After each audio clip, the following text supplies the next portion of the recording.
estamos aquí con la directora del instituto también, hay otros profesores que nos acompañan también hoy día, que es algo que estamos tratando de plantear, y también un americanismo, un mirar hacia Latinoamérica y sus problemas, que creo que también eso va a estar presente hoy día cuando conversen Mateo y Giuseppe.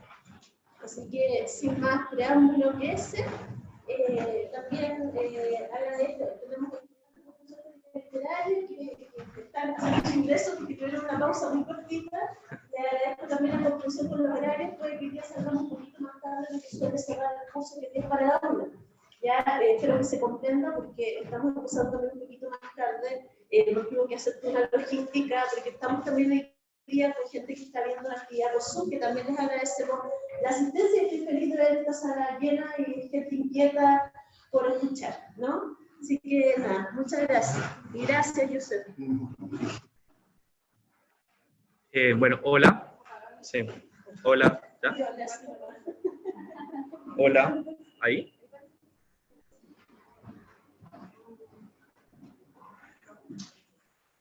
Creo que está apagado.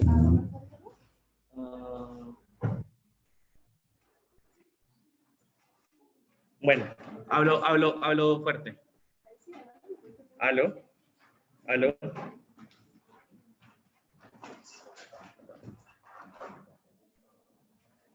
No, no prende ni siquiera, como que no alumbra.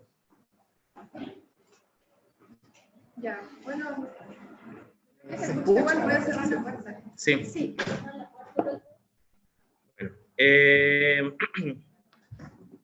voy a quitar esto.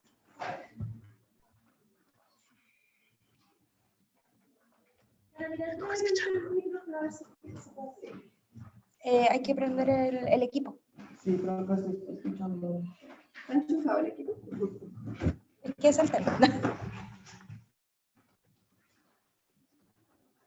No, yo siempre digo que mientras hay un perrito en Marte tomando fotos, en estos eventos siempre pasa algo con el cable.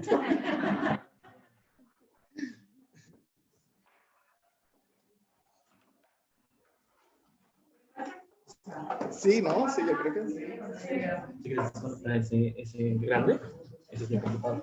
¿Sí? Acá tengo un alargador. No, pero aquí, mira. ¿Qué es el cable de qué? Es de computadora. Ya aprendió. Ya. ¿Aló? ¿Y tengo que picar algún botón? Sube el volumen. Ahí está. Ahí. ¿Sí? No te puse el cable.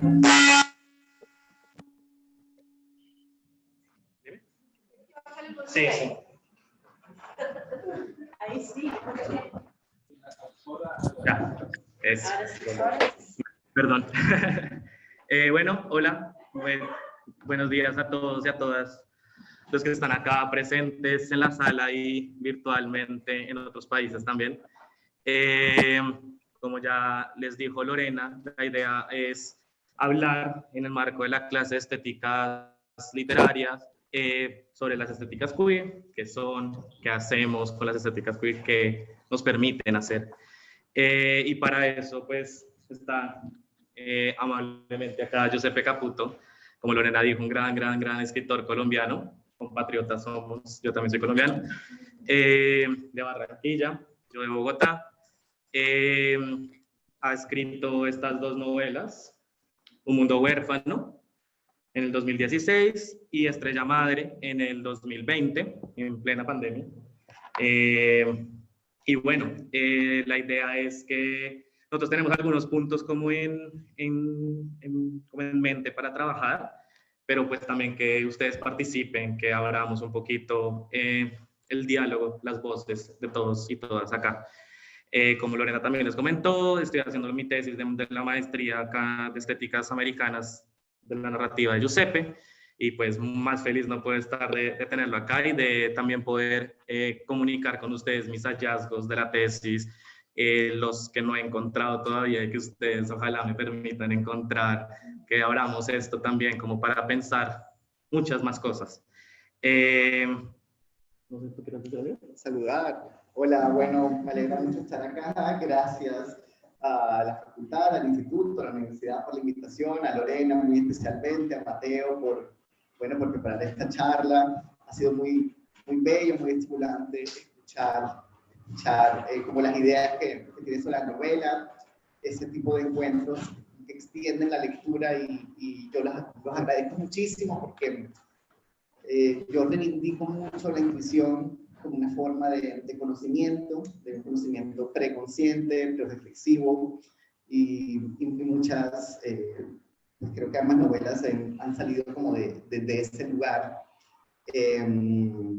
Entonces, pues agradezco siempre pues ese tipo de encuentros.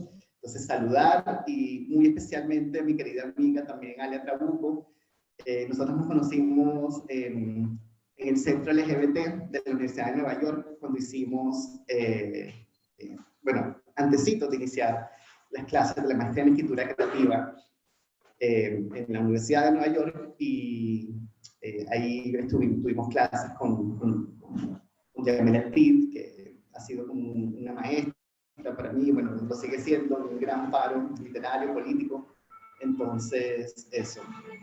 Nos hicimos hermanas inmediatamente, eso fue amistad a primera vista, entonces realmente muy agradecido y conmovido de estar acá y bueno, saludar. Súper. Gracias, Lorena, gracias, Violeta, gracias al Instituto, Elizabeth. Sí, muchas gracias. Y a toda la gente que está detrás de esto y gracias a ustedes, personas presentes y presentes de manera virtual. Queremos empezar este conversatorio, esta charla, leyendo unos fragmentos de las novelas de Giuseppe, como para que poner, como atraer esto que vamos a leer, de lo que vamos a hablar leyéndolo, ¿no? Como trayendo un poquito su voz narrativa. Entonces, ¿empezamos con Un mundo huérfano o con esto llamado? Bueno, este es Un mundo huérfano, es la historia de un padre y un hijo en un contexto de mucha precariedad económica.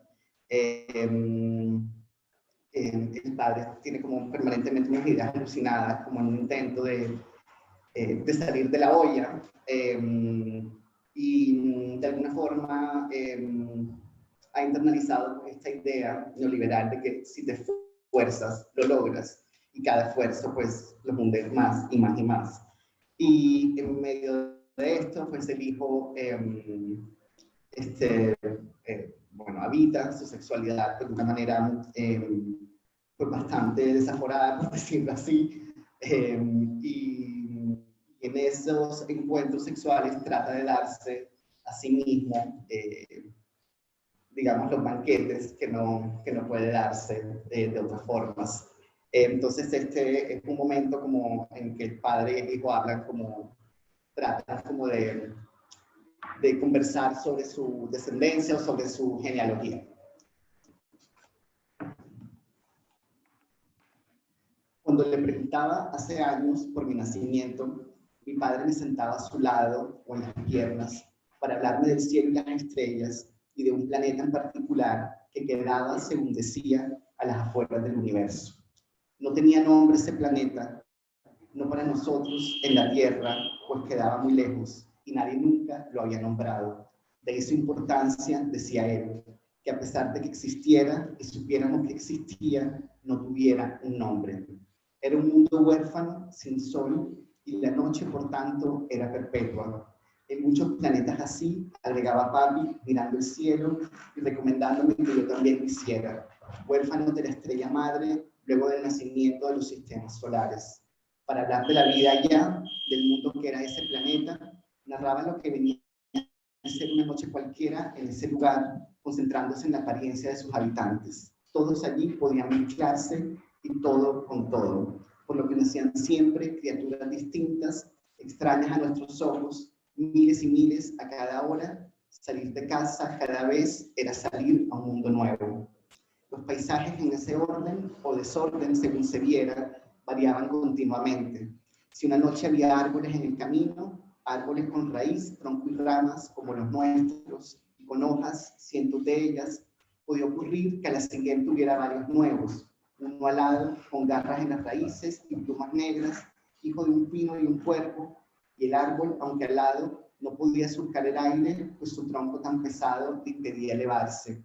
Otro árbol otro árbol amanecía, no anochecía, pues siempre era de noche en ese planeta, cubierto con un caparazón gigante, resultado de la mezcla nocturna de un castaño con una tortuga, y podían verse sus ramas asomándose por los huecos de la coraza, como si fueran las patas del morrocoyo. También podía ocurrir, y no sin frecuencia, que el camino se despoblara de árboles poco a poco, pues así como muchos nacían y crecían y se quedaban en ese terreno, otros se iban de allí galopando. Ah, suspiraba mi padre, imagina los relinchos de ese árbol caballo, y a veces incluso reptando, como hicieron los hijos de un ciprés y una serpiente. Bueno, entonces esto sigue y se van formando como cada vez más mezclas, como cada vez más, pues como inverosímiles, y entonces ya aquí es cuando conecta con la genealogía. Entonces dice, le dije una noche, papi, acá no se ven esas mezclas, y mi padre respondió entusiasmado, como si desde hace mucho esperara el comentario, como que no, mira, y me llevó al espejo, mira, y yo miré y pregunté, ¿qué? ¿Miro qué? Y volvió a decir, mira, yo otra vez, ¿pero qué? Y me habló así de lo distintos que éramos. Mencionó mis ojos comparándolos con los suyos. Dijo, ¿ves qué brillantes los tienes? ¿A qué se parecen? Le dije, no sé, dime tú. Y mi padre se incomodó o quizás le entraron nervios. Repitió la pregunta, ¿qué parecen? Fíjate bien. Le dije ansioso, no sé, de verdad, no sé. Y en lugar de darme una respuesta, mi padre se arrodilló y aún más alto que yo, me tomó por los hombros y rogó, dime tú, por favor, a qué se te parecen. Y entonces yo, rebasado por la súplica, le dije, son negros. Y él, ¿negros como qué? Y yo recordé una mariposa, negro como la mariposa negra. Y mi padre, como aliviado, como encontrando por fin una respuesta, gritó, exacto, ¿ves la mezcla? Y yo absorto, sí, ¿y qué más ves? Tus brazos, por ejemplo, ¿qué ves? Son flacos como qué. No respondí, por lo que entonces aprovechó para decir, flacos como las patitas y las antenas de la mariposa. La conversación siguió y así fue como a partir de ella terminé siendo, y solo por un tiempo, hijo de un hombre, mi padre y la mariposa que recoge.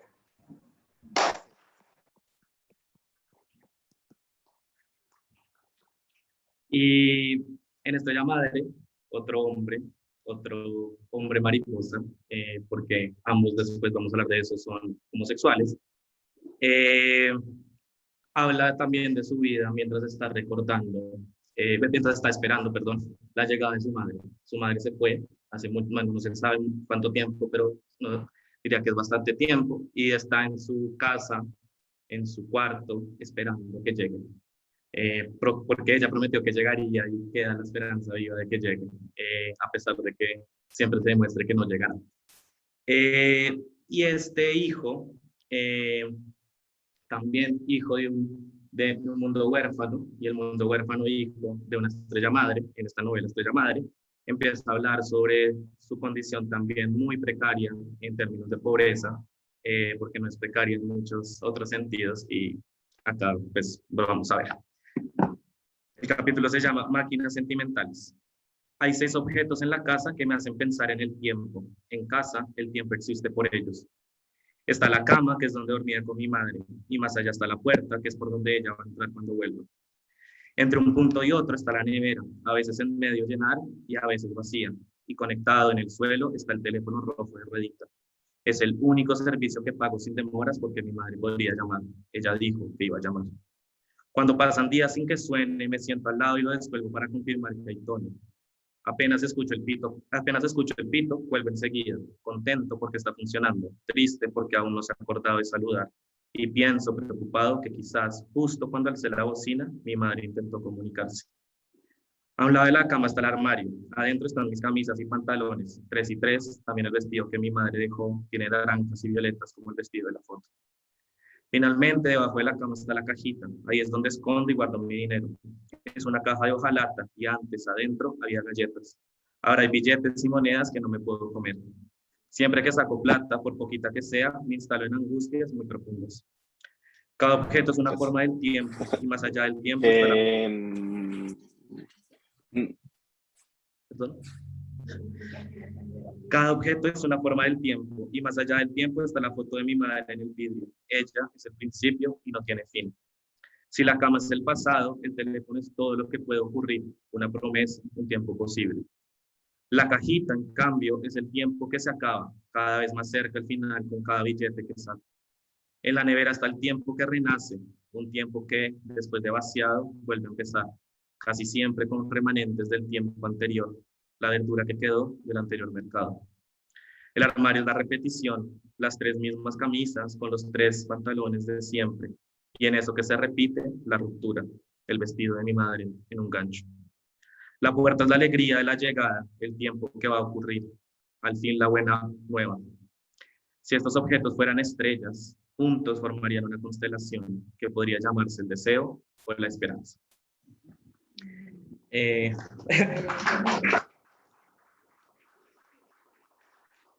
Nunca había leído estas novelas en voz alta, suenan aún más lindas. Bueno, acá,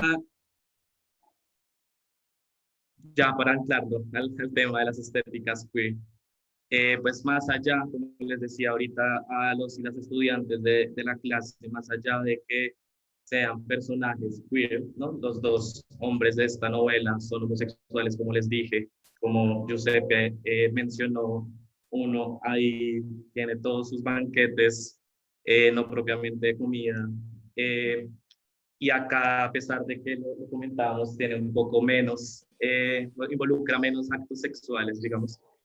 También hay mucho queer en el sentido en que también hay personajes un poco menos deseados hegemónicamente, ¿no? Las relaciones que tiene con sus vecinas, Luz Bella, Ida, o también llamada Madrecita, son mujeres que no están como en ese momento de deseo, que se podría como hablar en términos completamente limitados. O Próspero, que es el portero, ¿cómo le dicen acá? El conserje, gracias, del edificio, que mantiene la norma fija: páguenme, recuerden de pagarme, y si no me pagan les pongo el letrero de se arrienda a su casa, que igual tiene la norma ahí, pero la intransigue todo el tiempo, como que la rompe. Y de hecho en una fiesta, Madrecita, que es la vecina, como les dije, le hace una fiesta de cumpleaños a un hijo que tiene, pero un hijo que nunca sale, que no se sabe quién es. Antonio, Albertico, sí, Antonio es el otro vecino. Si existe el hijo o no. Sí. Le hace una fiesta de cumpleaños, y en esa fiesta de cumpleaños está bailando la aspiradora, comen empanadas, pero que son aire. Y Próspero ahí se mete en el juego, intransige eso, y esa norma de ese mundo propiamente muy neoliberal, como mencionaba Giuseppe, se rompe por medio de imaginaciones y mundos que se pueden configurar de otra manera. Ahí está entonces, digamos, lo queer de este personaje Próspero. Entonces, como vemos en la parte que leí de Estrella Madre, lo queer no solo está en ese asunto de la sexualidad, identidad u orientación sexual, sino también en la forma en la que se puede ver el mundo, ¿no? El teléfono de rueditas antiguo puede ser también lo que ata con la madre futuro que va a llegar, que puede llegar, que ojalá llegue. Los momentos de interrupción de esa conexión, de el miedo, la preocupación de, ay, ¿qué tal que en este momento me hubiera llamado? A pesar de esa posibilidad, está como, bueno, pero los cables siguen conectados, ¿no? Después va a salir por la calle y va a llamar a esos cables unos cordones que lo atan con un mundo que está más allá de la cordillera. Está como casi que ubicado en Bogotá, esto, más allá de la cordillera, en ese más allá de la madre que él no puede llegar, pero que con el que ojalá pueda conectar. Y por eso los objetos se vuelven otras cosas, ¿no? La nevera es un tiempo particular. Los vestidos, las camisas, los pantalones que puede llegar a usar este niño, este hombre, son también una promesa de repetición pero también de ruptura, de en algún momento está el vestido de mi mamá y en un momento puede ella usarlo. A pesar de que esté el desazón, el pesar, la ausencia, la orfandad, está esa posibilidad. Y ver eso, ver esos talantes de cosas aún posibles, de ocurrencias aún posibles, a pesar de todo, es una mirada muy queer, en el sentido en que no está lo estricto, que pasa todo el tiempo, el presente que agobia, el presente que limita, el presente que dice, esto es lo que vas a hacer y punto. Está la mirada que dice, pero es que el objeto no es solo esto y punto, es también un tiempo y por ende relación conmigo. Y por ende también formas en que yo hago mi relación con el mundo. Y por ende también mundos que se abren ahí. O sea, ahí está todo como el complejo político, estético, ético de una mirada queerizante de la vida. Que... Sí, bueno, no sé, empezamos como por la idea de los queer o no sé. Sí, yo creo que seguir ahí. Sí. Hicimos una pequeña introducción hace un rato a las personas que están en el curso y estuvimos conversando sobre eso. Ah, ya, ¿Ya? perdón, Pero claro, estaría estaba, buenísimo porque hay gente que llegó vale nueva, pena ya. Así que sí, vamos a hacer una pasada. Ah, vale, yo también llegué como a medio camino, entonces.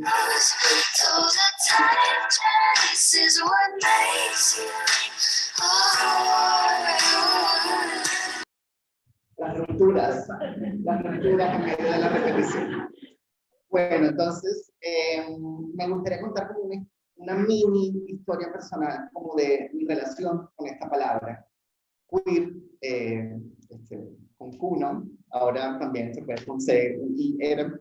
Y es justamente cuando, en el 2010, cuando iniciamos, y contaba que nos conocimos con Galia en este centro, que era en ese momento LGBTIA, la palabra queer no estaba en la sigla, ¿sí? En ese momento. También es una abreviatura que ha ido como cambiando permanentemente. Y en ese sentido, yo también ubicaba lo queer como algo que incluso no había alcanzado como a solidificarse en una identidad. Luego nosotros yo estuve hasta el 2015 y ya en Estados Unidos, digo, y estoy hablando de Estados Unidos porque obviamente estamos en el marco de la americanización de muchos discursos y pues queer es una americanización es decir, o sea, sale la palabra de allá, entonces yo sí creo que hay que hablar de allá, ¿sí? Ya luego la sigla fue aumentando y terminó con 2 con más, queer y question. Y de alguna forma para mí sí fue una decepción porque sí siento que la palabra se solidificó. Judith Butler dice que hay que permitir que la palabra cambie, como ha cambiado mucho, y como saben, como deben saber, esa palabra originalmente era un insulto y era de forma peyorativa y pues obviamente ya fue reapropiada, etcétera, y entonces perdió como, se significó, perdió la carga de insulto, pues, o sí, como la carga injuriante. Y entonces, claro, al solidificarse, yo siento que se ha de alguna forma despolitizado lo que se quiere decir. Y justamente cuando Judith Butler dice que hay que aceptar, digamos, que la palabra va cambiando, yo no creo que haya que recibir pasivamente esos cambios, sino que uno también puede empujar para que la palabra se repolitice, ¿sí? Entonces, creo que también aquí ha habido como varias... como algunas charlas en las que ha participado Ariel Richard sobre qué es lo queer hoy, dónde está hoy, y sí creo que son preguntas que justamente ayudan a que la palabra permita un movimiento y una atención. Me gusta contar una historia que viví en Colombia hace como unos 3 meses y estábamos en un evento de este tipo y un chico en drag llegó tipo Conchita Wurst, barba, peluca, escarcha, falda, ¿sí? Que uno diría, uy, queer, ¿sí? Que queer, yo llegué en camiseta negra y jean. Y entonces el discurso, entre otras cosas que tuvimos en el panel, él dijo, claro, porque apareció como la consabida pregunta sobre la pandemia, algo tipo, ¿cómo le fue en la pandemia? Algo así.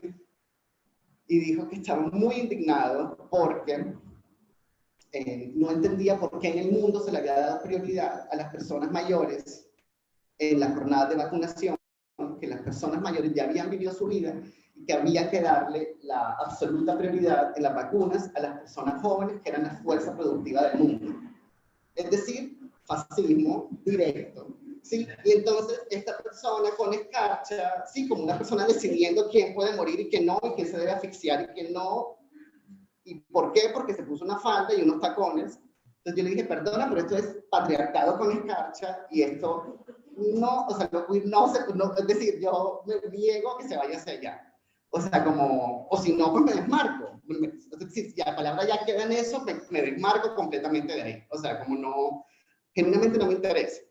Entonces, claro, también es como mirar como estas delgadas líneas en las que lo que puede implicar eso como una revolución política, pero obviamente también es personal, etcétera, o si puede convertirse, o que se ha convertido muy fácilmente, que puede convertirse muy fácilmente en unas renovaciones estéticas de patriarcado, neoliberalismo, fascismo, etcétera. Entonces, siento que hay que estar como muy pendiente, como siempre, pues, con eso.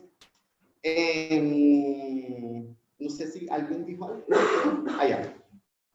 Y entonces, claro, luego, cuando se habla ya de estéticas queer, bueno, también, bueno, a mí, yo me he visto absolutamente todas las temporadas de RuPaul, ¿sí? Y sí creo que, no sé si, porque quizás muchos empezaron a vérsela, no sé, en la 10, 7, no sé, o si se la han visto, pero yo me empecé desde el comienzo y es muy interesante ver el arco que hace la serie, porque si era una serie en la que realmente las primeras temporadas se miraba, era una recursividad, era algo muy punk, como de tengo 3 latas de cerveza y salían con unos vestidos, que eso no significa que también haya esta larga línea, no es una romantización de la pobreza, pero sí es una recursividad, ¿sí? Y ahora ya llegan como con marcas, o sea, llega como que Chanel me hizo este vestido, no sé cómo. Yo siento que sí se perdió algo y pues para la cereza en el pastel es que RuPaul compra tierras y lo dice para hacer fracking. Entonces ya, pues eso, siento que hay que estar como muy atento. Sí, es un programa que yo quiero mucho, yo lo sigo viendo y todo, pero sirve para mirar estas cuestiones y para no quedarse como en una autoindulgencia, una autocomplacencia de me puso una estrella dorada aquí y entonces soy, uy, o sea, como, sí, porque, bueno, el otro día me llegó un colega que es un macho inmundo, que llegó con las uñas pintadas y yo le dije, a mí no me gusta pintarme las, o sea, es decir, no, siento que no me gusta, o sea, no, y claro, entonces estas cosas como que yo le dije, no, mira, sigue siendo macho. Entonces esto no, me perdonas, pero no.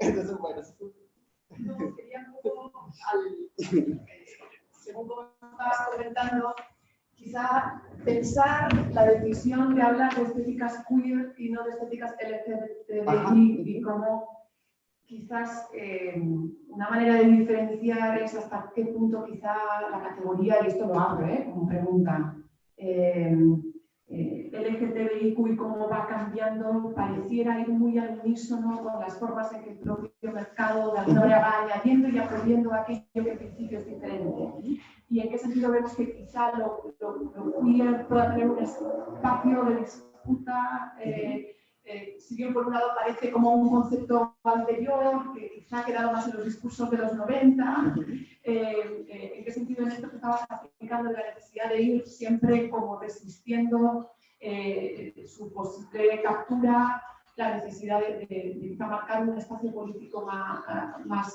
abiertamente.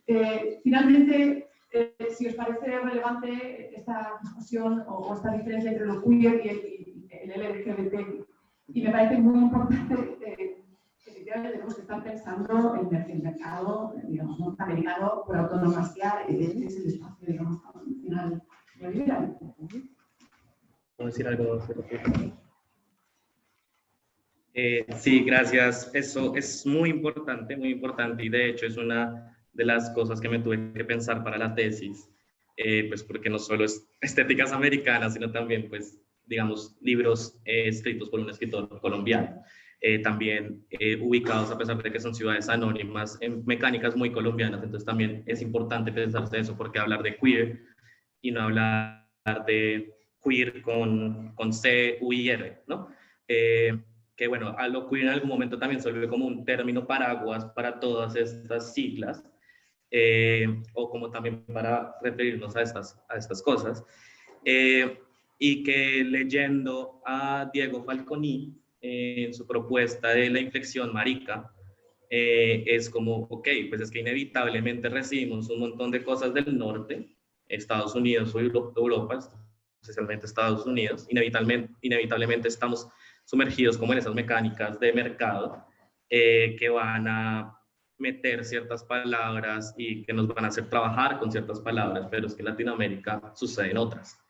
Entonces, por ejemplo, es la resignificación de ya no llamar en teoría gay, que pues palabra en inglés, que significa feliz, y bueno, resignificamos esa felicidad, bueno, etcétera, sino marica, cola, como sería en Chile, loca, como sería también en Colombia, mariposa, como leímos ahí en la novela de Un Mundo Huérfano, ¿no? ¿Cómo podemos entonces trabajar con esas formas en las que nos están llamando en estos momentos?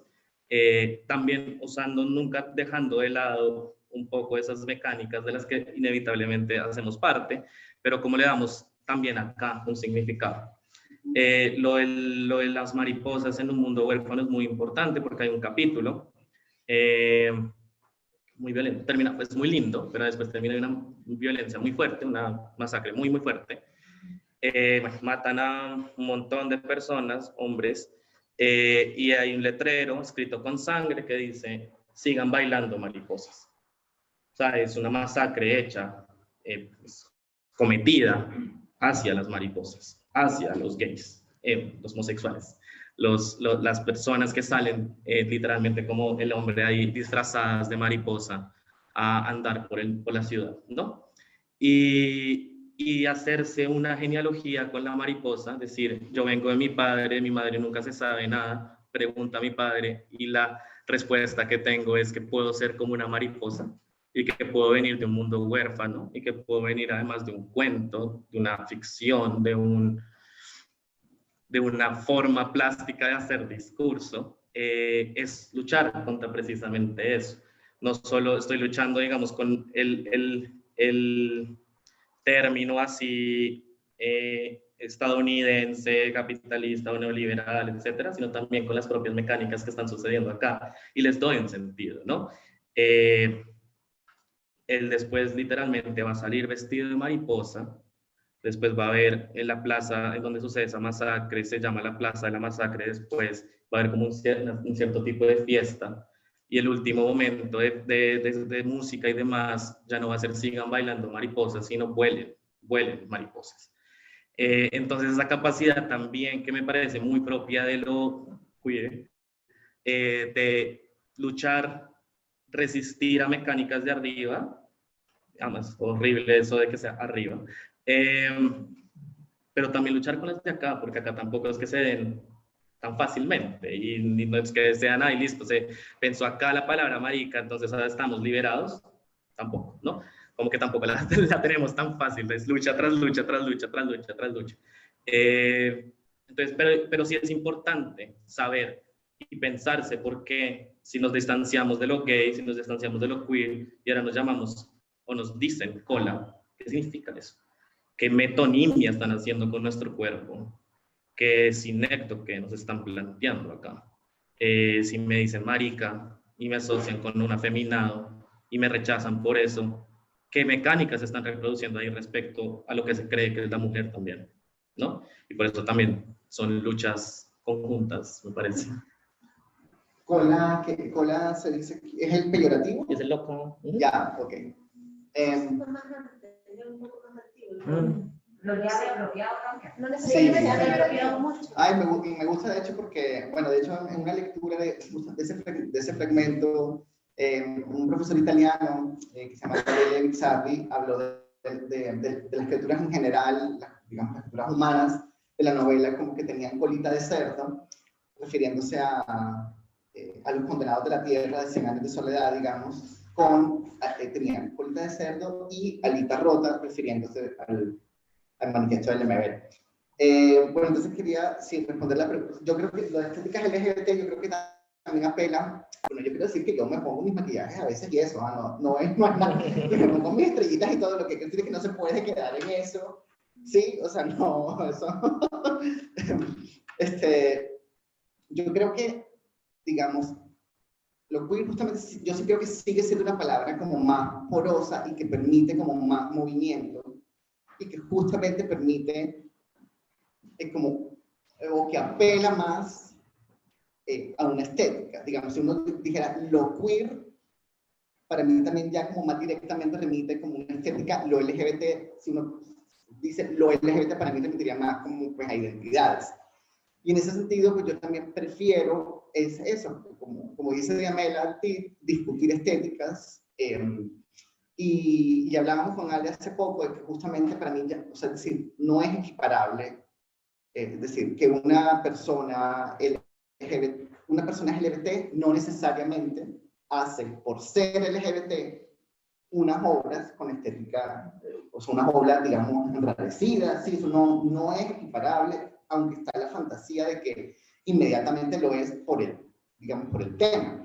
Sin embargo, pueden ser libros muy normativos, o sea, que yo hago el ejercicio, o sea, a mí me gusta hacer el ejercicio con los estudiantes porque hay un ensayo de José Carlos Mariátegui, un pensador peruano, marxista, que se llama El proceso de la literatura, es decir, y se pregunta como por la literatura colonizada. Entonces dice que hay muchas obras en el Perú que tienen colonizadas porque tienen no porque están escritas en español, sino porque tienen un espíritu español, ¿sí? Y menciona la obra de Garcilaso como un trabajo con un espíritu quechua. Entonces, como que la pregunta es, ¿qué sería una literatura colonizada hoy? Y pues para mí, digamos, hay mucha gente la pregunta de los valores que uno abraza o rechaza en la escritura, ¿sí? Y los valores de nuestra sociedad, de nuestra estructura dominante. Yo diría que estos valores dominantes son hoy rapidez, consumo rápido, eficiencia. Se usan esas palabras que son palabras como de fábrica, como de se generaron 800.000 latas de no sé qué en una máquina que produce no sé cuántas latas en una hora, ¿sí? Y a veces uno ve, exacto, como reseñas de libros y eso que elogian un libro porque son eficientes, rápidos, sí, esas cosas que uno dice como me lo leí en un tirón que de nuevo, rico a veces, es decir, rico un libro que uno se lee en un tirón, ¿sí? O sea, a veces, no estoy diciendo que definitivamente no se puede, a veces leer ese tipo de libros es chévere, pero a mí me interesa, pues, es eso, como buscar como un arte escritural y justamente valoro los libros en los que uno se queda en la página y que apelan, pues, a una lentitud, ¿sí? Como que no quiero voltear la página abruptamente o rápidamente, sino justamente como quedarme y valorar la emoción estética que puede provocar un párrafo, sí, como quedarme ahí. Eso, digamos, es lo que valoro, o lo que más valoro, pues. Y el ejercicio que les contaba, que hacemos los estudiantes, que a veces cogemos libros o párrafos y los ponemos en Google Translate, y el Google los traduce, o sea, porque son sujeto, verbo, predicado, sujeto, verbo, predicado, sujeto, verbo, predicado, y se traducen realmente casi que perfecto. Entonces, yo ahí siento que también es más fácil verlos es más fácil como entender como una estética neoliberal a partir como de ejercicios de ese tipo para preguntarnos eso, como qué es lo colonizado hoy, o qué sería lo colonizado hoy, o dónde están como la resistencia hoy. También siento que hay muchas formas y maneras de resistencias. Y también procuro, a ver, yo siempre me pregunté si si quería hacer un doctorado o no, o sea, realmente fue una pregunta recurrente. Terminé haciendo 2 maestrías porque finalmente, es decir, como que la pregunta que me hice fue, ¿qué tipo, o sea, qué es lo que quiero escribir? ¿Y qué es lo que quiero leer? Yo amo leer papers, pero no me gusta escribirlos, o sea, no... Sí.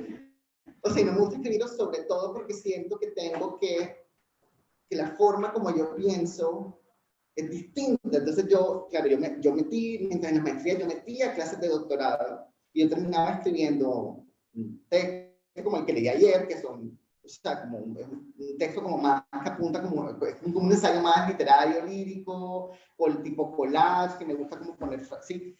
Y luego lo traducí, y luego el profesor era como, mira, te olvidas de esto. Entonces yo como que lo traducía. Y saben como estos juegos de niños, como que el niño tiene que meter el triángulo en el triángulo, el círculo en el círculo. Yo sentía que yo permanentemente estaba tratando de meter el círculo en el cuadro, o sea, que era como, no, es que esto, sí.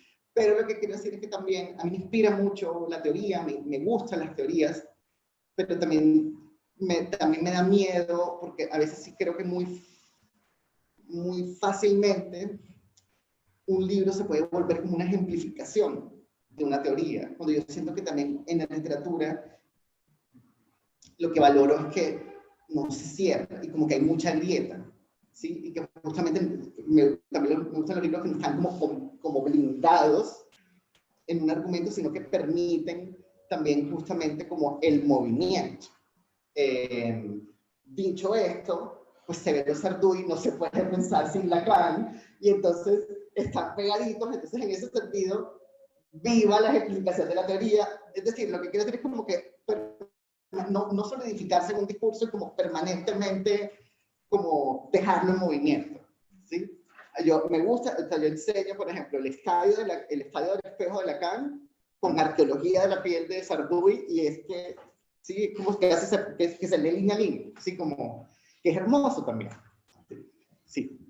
Yo quería hacer unos comentarios y preguntas. Primero, gracias, Lucia, por estar acá. La verdad que alegría que el instituto se haya traído y poder escucharte y bueno, seguir leyendo siempre. Me encantó que como previo a como una especie de momento anterior hiciste una especie de elogio de la intuición también como forma de conocimiento, y que justamente, como decías ahora, no se opone a el conocimiento más convencional de leer teoría, ¿no? Sino que son 2 formas que pueden convivir y cuya tensión puede ser como muy enriquecedora. Y yo siento que en tu obra, en tus 2 libros, pero también en otras cosas que yo te he leído, que creo que son varias, porque te sigo con mucha atención, como que hay todo el tiempo para mí, aparte de lo queer, que obviamente está en las sexualidades y los cuerpos, hay algo profundamente queer en una permanente ruptura y rotura de las dicotomías. Y que para mí también pasa en tu obra por los aspectos. Porque como que yo percibo, por ejemplo, la espera que hay en Estrella Madre, es una espera donde hay una ilusión plagada y como definida por la desolación. O hay, por ejemplo, un amor definido por el desamor. Hay amor en el desamor y desamor en el amor. Y tristeza en la alegría y alegría en la tristeza, que está muy presente en Estrella Madre. Que te quería preguntar justamente por esa, como cómo ves tú este vínculo entre como lo afectivo, ¿no? Y este trabajo que tú haces tan fino, es muy sofisticado y a la vez muy increíble el modo en que los haces convertir en un mundo que nos dice A o B, blanco, negro, hombre, mujer, ¿no? En que justamente tú estás trabajando en esos intersticios y que te despierta eso, ¿no? Ese trabajo queer con los afectos. Aira, sí. Bueno, yo creo que para empezar con los polos, o sea, quiero decir polos y luego algo como de la escritura, pero bueno, mi ciudad Barranquilla, no sé si conocen o si la han escuchado, bueno, es una ciudad caribeña, ¿sí? O sea, sol, palmeras, arena, playa, río, así como carnaval, etcétera. Pero una ciudad que me dio mucha risa una vez porque dijeron como, esa ciudad era la Venecia suramericana, porque cuando llueve no hay sistema de alcantarillados y la ciudad se llena de arroyos, pero de arroyos muy fuertes. De hecho, le regalé a Mateo el libro El muerto de Franco Pesce, que es un libro muy hermoso sobre además un tipo de duelo de que yo siento que no se le ha dado como un lugar social, el lugar social que merece, que es el duelo por la pérdida de un amigo, ¿sí? Es como que hablábamos como de, se muere el padre, se muere un hijo, y por supuesto que en el trabajo no hay duda que te dan unos días sí, para el duelo. Se muere un amigo y es raro, o sea, es decir, incluso uno pedir, denme 3 días porque murió mi mejor amigo, es difícil. Bueno, el hermano mayor de mi mejor amigo de la infancia murió en un arroyo, son unos arroyos realmente fuertes, ¿sí? Como que cambian completamente, o sea, la ciudad se vuelve literal, completamente otra cosa. De ese sol se pasa como estos ríos que se llevan todo, entonces, y bueno, claro, es Caribe, entonces es como, bueno, empezó a llover, saquen la basura y que se la lleve el arroyo, entonces también pasa como eso. Y ahí también como que en medio del cambio radical como de la ciudad, aparece como la semilla caribeña, y entonces de repente uno ve colchones rodando por toda Barranquilla, porque la gente dice como, aprovechemos y sacamos la mesa que ya no me gusta, entonces tiran la mesa, bueno, en fin, entonces como que se genera como esto, entonces como que eso por un lado lo pasa como de estos polos a momentos en los que se impregnan ambas situaciones de lo otro, y a veces no. Ayer hablábamos de cómo para Didier Eribon, sociólogo francés maravilloso, hermano literario de Annie Ernaux, que acaba de ganar el Nobel hoy, ambos realmente muy recomendados, decía que como que como que cada sentimiento tiene la semilla de su contrario, como que el orgullo tiene, la vergüenza viene con la semilla del orgullo, ¿sí? Por supuesto sabemos que hay semillas que no crecen, no todo crece, sino necesariamente, sí, hay personas que se quedan instaladas para siempre en la vergüenza, que puede ser una vergüenza sexual, una vergüenza social,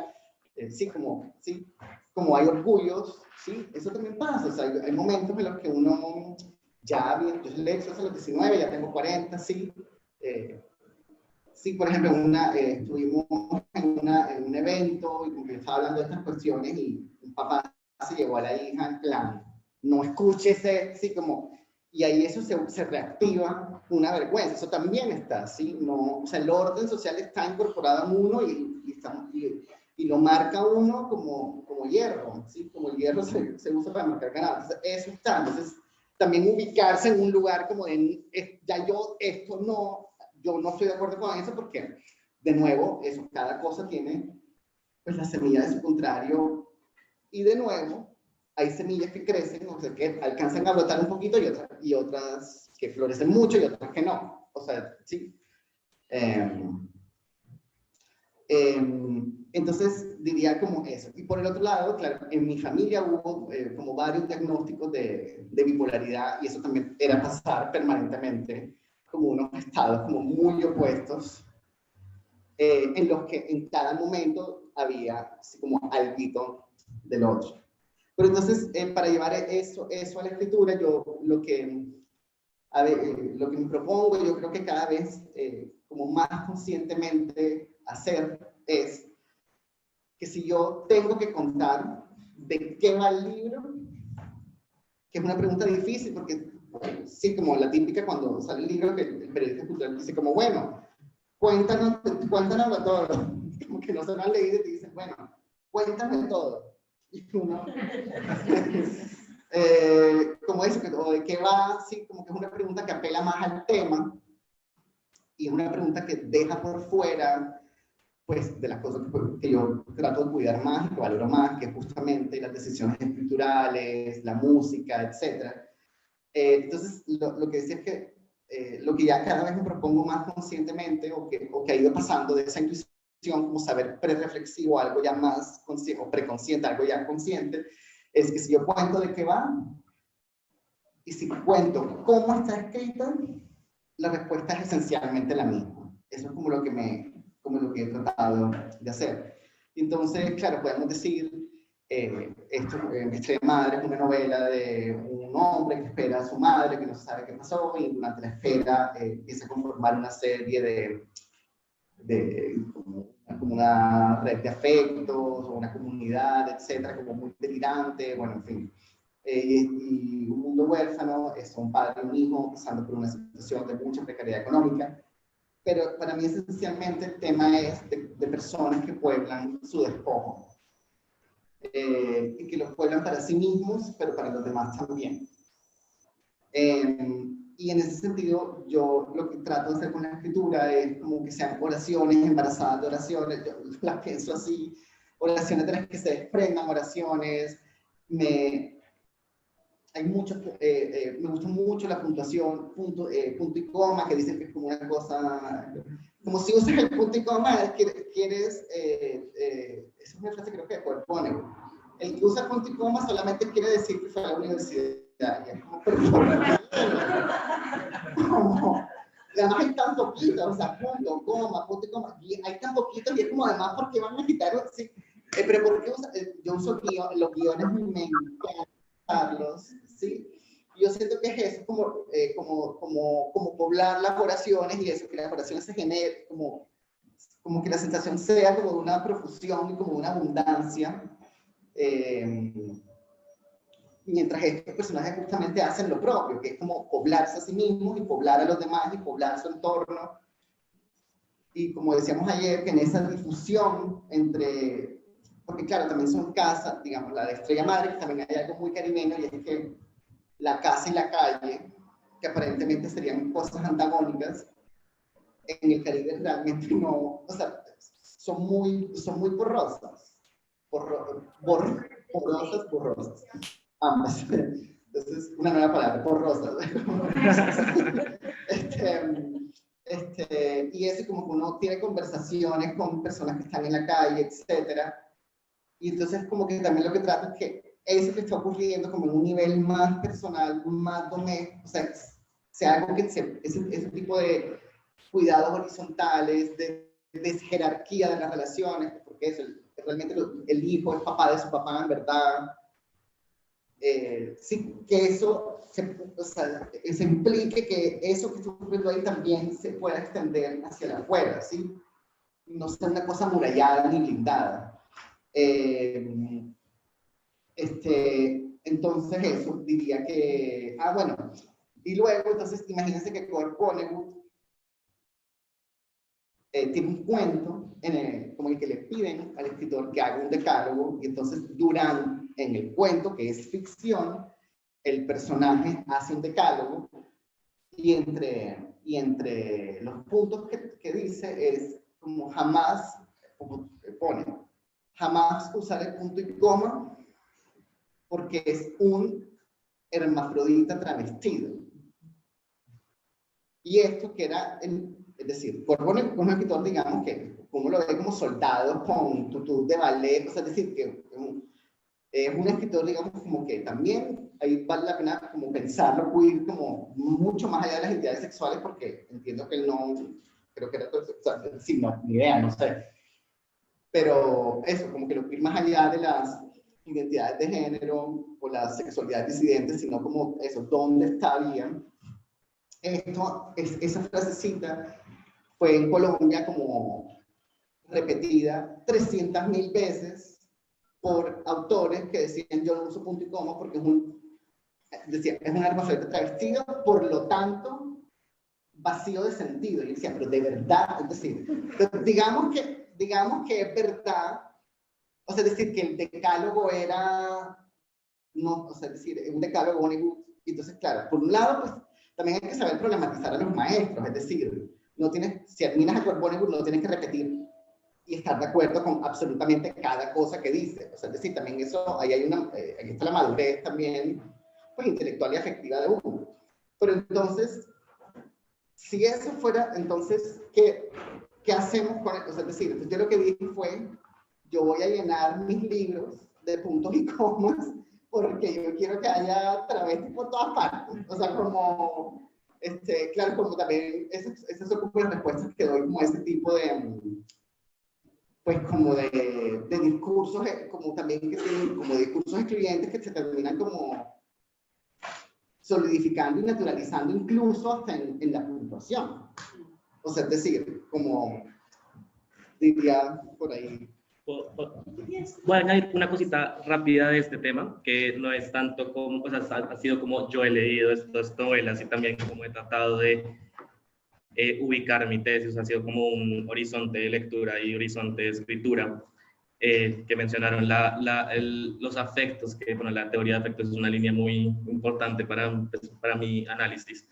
Y yo he pensado la escritura, ya que mencionas la escritura, en términos de ternura, de este afecto que es la ternura, en el sentido en que la veo muy queer, en el sentido en que la ternura es una carne, un cuerpo que es impenetrable, pero que se hace suave para recibir ciertas impresiones, ¿no?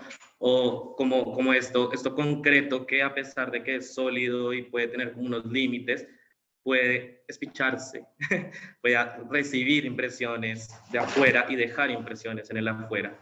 Que me parece pues muy lindo esta idea, viéndolo en la escritura, porque bueno, ahorita que les leímos en voz alta no se ve, o no se ve literalmente, pero de pronto sí se siente rítmicamente, el uso de los guiones de las novelas, que lo pienso así. Va una palabra y pongo un guión, literalmente un puente de unión, una forma de que esa palabra sea más, y lo que le sigue a ese guión va a unir esa palabra antes y esa palabra después, o esa oración de antes y esa oración después. La capacidad de que esa palabra, cuando tiene un guión que la sigue, se está dejando de alguna manera afectar, impresionar y también significar lo que le sigue. Y por eso me gusta muchísimo la escritura en guión de Giuseppe, y la pongo también un poco en práctica, pues a mi manera, espero. Para eso, para que en la escritura misma también se desjerarquicen un montón de ideas y se unan literalmente, como escrituralmente, la materialidad de la escritura estén ahí. Entonces, es como esa propuesta de... Dale, Lorena. Sí, tenía dos preguntas, qué bonito lo que dijiste y lo que han dicho, lo del punto y coma, los guiones, me encanta que se esté hablando también de la escritura, que muchas veces queda como muy postergado. Y tenía dos preguntas, una que tiene que ver con este porroso que te acabas de inventar, la estética porrosa. Pensaba, de hecho, en que, bueno, ahora estamos hablando de lo queer, pero desde hace ya tiempo se está hablando, ¿no?, del barroco, en vinculación, ¿no?, con escrituras que resistan cierta economía, ¿no?, también en la economía de la escritura, ¿no?, de la síntesis, del despeje, un finalismo productivo, ¿no?, reproductivo también, que Cedros Sartú y otros autores con su barroquismo rompen, ¿no? El barroco de exceso, ruptura, ya sabemos que hay como toda una línea que ve eso en el barroco. Y en el barroco también hay muchas reflexiones que tienen que ver con lo que tú dices, con el queer, con Cedros, que habla de Ivo Falconi, que es una apropiación, ¿no?, latinoamericana, y también cuando hablamos del barroco, estamos hablando del neobarroco latinoamericano, del neobarroso, en Argentina, el neobarrocho. Ahora que dijiste esta palabra, lo porroso, pensé en el neobarrocho que se inventa, creo que eso le da bien que hablando de Pedro el Bebel. Ah, mira. Entonces, quería primero que todo como plantear esto, ¿no? El curso de estética literaria hemos estado hablando mucho de los cánones, de las tradiciones literarias, y ciertamente tu trabajo dialoga con una tradición, me parece, ¿no? Que quisiera que nos comentaras como tu vínculo, tu diálogo posible con esos autores, con Berlinguer, con Lemebel en Chile, con María Moreno en Argentina. Y por otro lado, la otra pregunta retomaba un poco lo que ha planteado Eli. Estamos leyendo ahora el curso un texto de Daniel Link que vincula canon, archivo, es una lectura de canon y archivo. ¿En fantasmas? ¿Ah? ¿En fantasmas? No, salió una revista hace poco que está destinada a toda la revista al canon. De hecho, hoy día comentamos que la forma máxima de la canonización es el premio Nobel que le entregaron. Y está esto, ¿no? Hoy día estamos todos un poco contra el canon, todos hablamos contra el canon, pero siguen existiendo las listas, siguen existiendo los premios literarios, tú mismo recibiste el premio Bogotá, o sea, eres uno de los autores mencionados en Bogotá 39, como 39 autores latinoamericanos, este fue en 2017. Hace poco Camila Sosa ganó el profesor Juan Inés de la Cruz, ¿no? Primera escritora trans que gana ese premio. Y la pregunta apunta un poco a cómo la canonización es algo que parece ¿no? una inserción plena en el mundo literario, cuando ha habido grupos que han estado totalmente dejados fuera, en los márgenes, y ahora empiezan a ser incluidos. Y el gran temor siempre es, y aquí Liv asimila, ¿no? Canonización con mercado. Dice, la canonización no es tan distinta al mercado. Uno tiende a pensar que la canonización es una temporalmente simbólica, pero va de la mano. Una vez que te canonizan, también empiezas a estar en el mercado y hay una difusión de la obra que ya sea universal, en fin. Entonces, la pregunta apunta un poco como a las militancias y a las resistencias que puede haber respecto de la canonización de ciertas formas escriturales, un poco en la línea de lo que decía Elichabete, ¿no? Hasta qué punto se despolitiza o se puede despolitizar esta idea de lo queer. Yo entiendo lo que dicen y también quiero enfatizar que cuando lo piensas así, lo queer como que lo esencializas, ¿no? Es como que existe una nueva esencia que sería lo queer. Es como, tengo una varita más, yo me identifico como queer, entonces lo que toco ya lo voy Ya es queer, claro. Ay, voy a darle el rayo Me gusta como verbo, de hecho, por lo mismo, queerizar. Hemos estado hablando mucho de queerizar, lecturas queerizar, el canon, hacer lecturas queerizadoras. Yo les comentaba que ayer hiciste una lectura de clásicos, pero los clásicos están vistos desde una mirada diferente, ¿no? Entonces, quería tocar esos dos temas. Buenísimo. Bueno, entonces, de hecho, ayer se mencionó, bueno, mencioné a Herta Müller, ganó el Nobel en el 2009.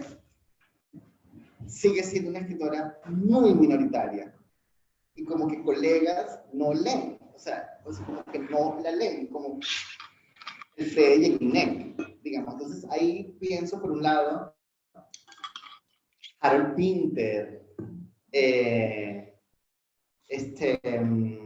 Doris Lessing, que digamos como que el Cuaderno Dorado como que siento que acaparó toda su, o sea, como mucha, y fue una escritora muy prolífica, escrito más de 50 libros y es como el Cuaderno Dorado, es como el libro como que pervive, Naipaul creo que es un poco más leído. También siento, es decir, lo que quiero decir es con esto que el Nobel no necesariamente, Louise Glock, muy minoritaria también, o sea, Hace poco. Sí, fue hace poco, pero además como pasó toda esta cosa con las editoriales, como que directamente no sé, siento que fue un año como que pasó, como, es decir, que las editoriales que habrían de beneficiarse de que a una autora suya le dieran el Nobel, con ella no, directamente no pasó porque hubo como un enredo con las editoriales, con la agencia. Sí. Entonces siento que por un lado lo pienso como que todo siempre está en movimiento, es decir, que centro y periferia, centro, resistencia, poder, resistencia, o sea, todo eso siempre está en un permanente movimiento y tensión.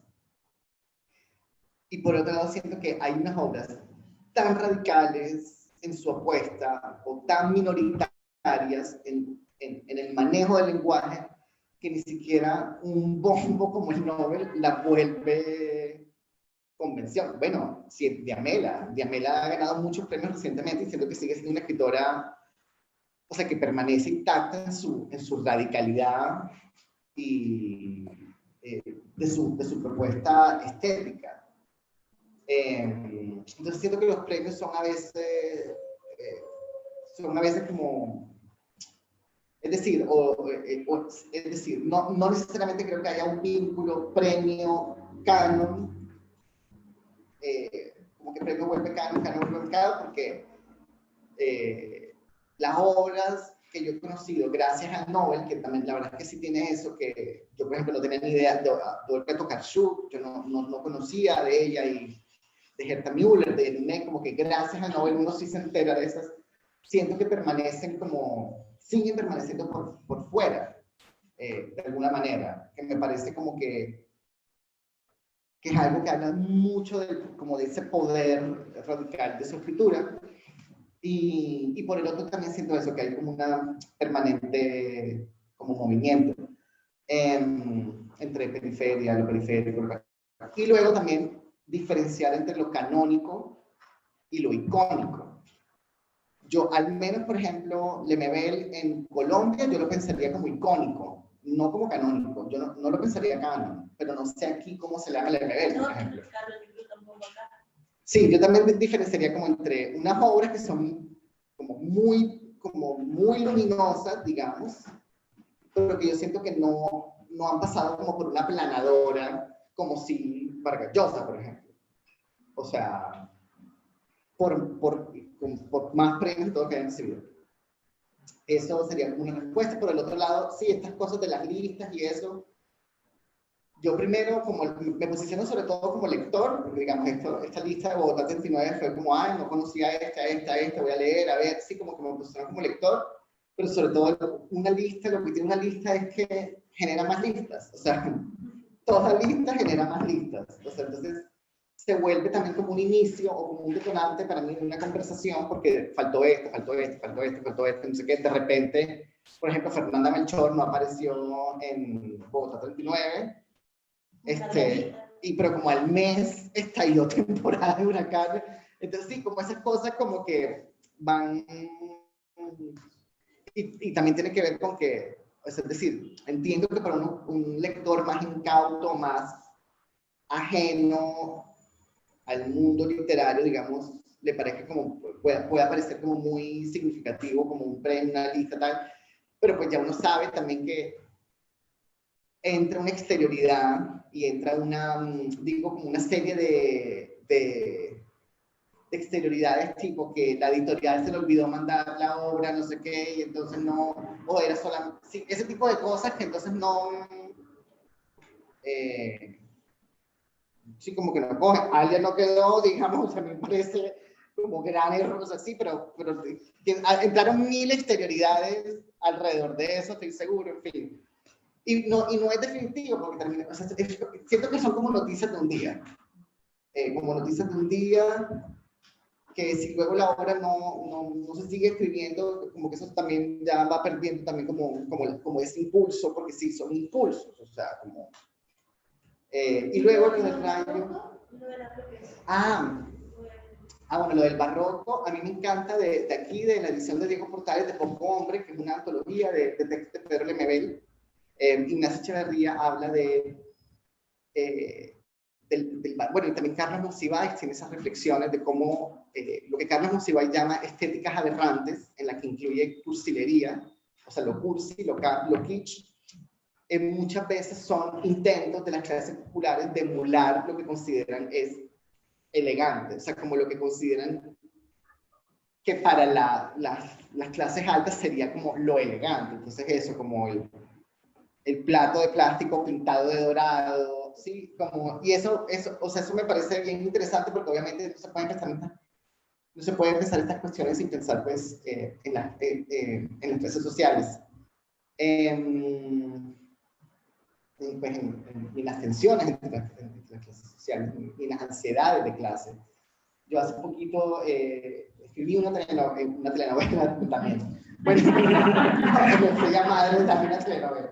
No, escribí una conferencia sobre telenovelas, sobre todo mirando la ansiedad de clase, que por ejemplo podemos ver en Élite.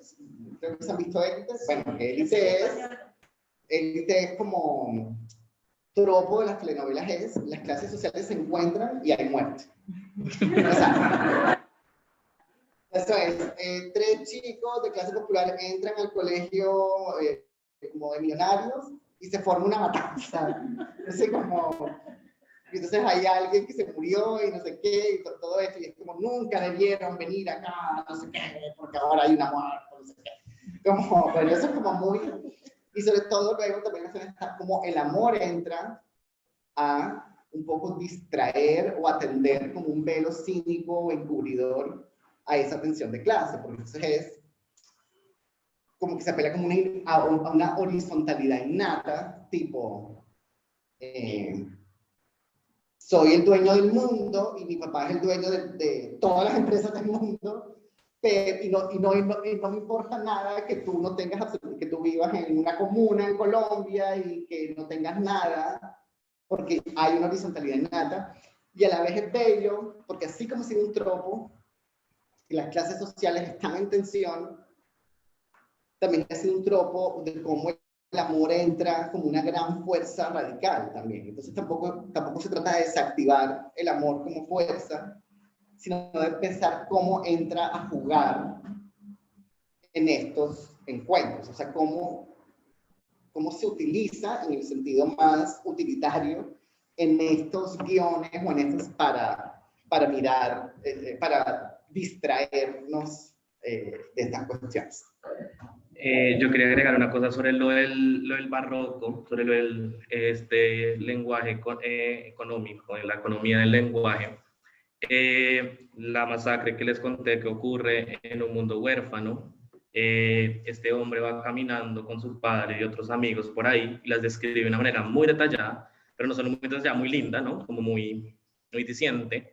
Pero lo que me interesa ahí es que no pasa por ahí describiendo la masacre como hay una masacre y ya, como sería como la noticia que sucede de hecho en Estrella Madre, que el otro hombre de esta novela ve un noticiero y que están hablando de esa masacre, una mujer la está contando que huyó de allá, pero es como todo esto se cuenta rápido porque es el noticiero, a pesar de que ella dice como pues casi que llora, o sea, como en serio, pues afectada, es como ya pasa la noticia, con esos dos distintos lenguajes del asunto, y me interesa que una de las descripciones que hace este hombre mientras está viendo la masacre es decir que uno de los cuerpos es una estatua de barro, pareciera una estatua de barro. Y bueno, pues ahí entra obviamente lo barroso de Néstor Berlinguer, que pues esta capacidad como de un cuerpo masacrado puede llegar a ser otra cosa, pero no solo eso, sino también cómo se va a restringir, como va a empezar a poner resistencia a esas mecánicas, es decir, el barro se escurre, a pesar de que sea como viscoso, se escurre. Y eso me gusta porque, bueno, no solo no es un piso sólido, sino es un piso en el que yo me hundo, me ensucio, sino también que no se puede asir fácilmente.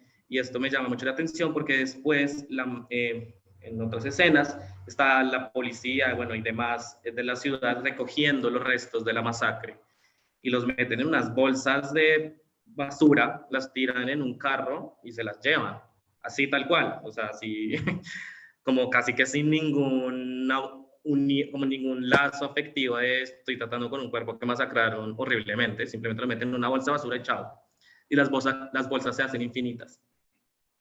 Dicen como, y hay más, y como así cuando se va a acabar, y hay más bolsas, y más bolsas, y más bolsas. Entonces no es solo ese lenguaje de una noticia rápida, pasó esto, chao, limpiemos, chao, rápido la masacre, sino como los que sufrieron ahí y el que está viendo lo que se sufrió ahí pueden resistirse en lenguaje. Este es un barro que no se puede hacer muy bien, son unas bolsas que van a estar infinitamente ahí, no solo recordándole ese pesar que vivió de la masacre, sino también resistiéndose a ese olvido pronto que puede llegar a producir esta economía de simplemente pasó la noticia, resolvimos, chao. Entonces es muy lindo esa idea también y eso le genera muchos odios, el personaje está lleno de odio, es unos momentos muy lindos, pero también es como eso, porque en un momento dice, el odio me amplifica, ¿no? Que uno diría como es todo lo contrario, como que el odio produce la muerte del otro, pues está muy cercana a producir la muerte del otro, pero para él es también mostrar que hay una resistencia, y como las bolsas en ese tiempo eterno, infinito, que no dejan de estar presentes en cierta manera, así sea en su muerte, pueden hacer discursos distintos, que no tiene que ser lo rápido, chao, sino lo que me detengo a mirar como un espectáculo, como de hecho lo llama el personaje en un momento, y verlo, apreciarlo de otras maneras. Entonces me parece pues, lindo eso. Qué lindo lo de las estatuas de barro y el barroso que me dijiste, Violeta.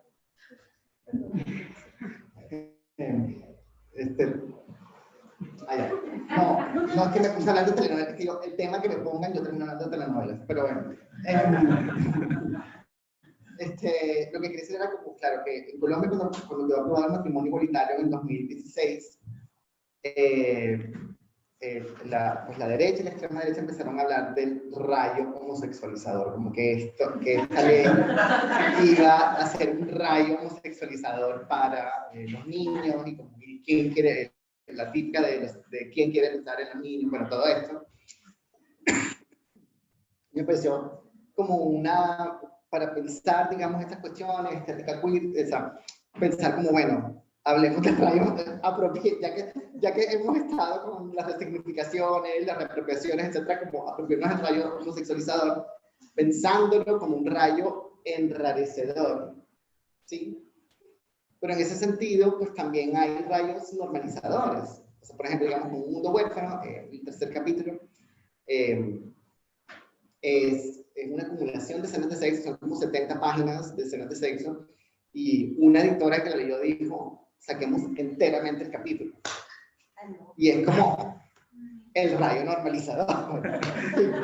Entonces, pero lo que yo quiero decir es que pienso que todo el mundo, tenga la identidad que tenga, tiene a su disposición el rayo normalizador y el rayo enrarecedor, ¿sí? O sea, es decir, más allá de la identidad sexual o ¿sí? La identidad de género, la orientación sexual, o sea, más allá de todo eso, todo el mundo tiene a su disposición esos dos rayos. Y pienso, por ejemplo, en una constelación de autores, como claro, está por supuesto Lemebel, está Salvador Novo en México, Fernando Molano y Fernando Vallejo en Colombia, los cubanos todos, Alessandra Maldimo, Virgilio Piñera, Reinaldo Arenas, y por supuesto son autores que desde la identidad llamaríamos queer, pero que también, pero que sobre todo son queer en su estética, ¿sí? Son raros en su estética. Pero también entran otras autoras que no tengo claro, no sé, pero pienso como Circe Mayo, Marosa y Giorgio, sí creo, o sea, Marosa y Giorgio, Silvia Molloy, bueno, también estoy diciendo todo eso, no, pero que no, pensaba como Felipe Hernández, Mario Lebrero, sí, es decir, que ahí la identidad sexual yo creo que, o sea, creo que tenemos ni idea, o sea, es decir, pero que pasa por otro, iba a dar ejemplos de todo, y salí dice una diamela, sí, es decir, como que sí, realmente sí creo que es eso, como que todo el mundo tiene a su disposición eso. No, si hay preguntas a alguien por acá o en la virtualidad. ¿Sí? Preguntan si pueden hablar de la diferencia entre estética queer, identidad queer u orientación queer. Ah, pero creo que es justo lo que acabamos de... Sí, yo creo que... ¿sí? Como que a lo largo de la charla, justo lo que acabo de decir pasa por ahí, exacto. Sí, creo que la hicieron hace tiempo. ¿Acá alguien? Yo quiero decir algo que en el medio de la escena que Mateo relataba, que los vecinos también empiezan, cuando están tirando la bolsa, dicen algo que para mí sí es muy importante, que dicen cuidado que ellos sienten. Que es, o sea, como reivindicar pues realmente pues, el cuidado incluso como en una circunstancia así.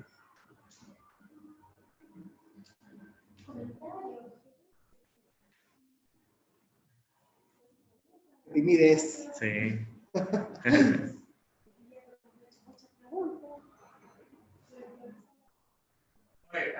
Aquí en la casa de ahora sobre todo, que lo había comentado bien con Mateo, que bueno, el final es como, yo estaba en un lugar público, no sabía si iba a poderme llorar, leyendo eso. La casa familia era más como en esto que tú decías de este límite difuso entre la calle y la casa, ¿no es cierto?, en el ámbito más caribeño. Siento que aquí en la casa, al final siguen el juego más que nada por el mismo refugio de toda esta masacre. Y al final como que eso es lo que, con lo que yo me quedé, como sigamos este juego, que es un amparo, un refugio, una seguridad de escapar de esa noche, ¿no es cierto? Y por eso como que se someten a este dispositivo, ¿no es cierto?, de juguemos al juego, de esta ficción, que, bueno, que al final tiene que hacer todo otra como vuelta, ¿no es cierto?, dentro del mismo aparato que era este espectáculo que se estaba formando, esta atracción. Y nada, me quedo con eso, como que esto de los límites difusos de la casa y la calle, al final acá como que ahora queda... Claro, que aquí de hecho como que literalmente se dice la casa como espectáculo, pero para mí es como un abrazo a la performatividad también.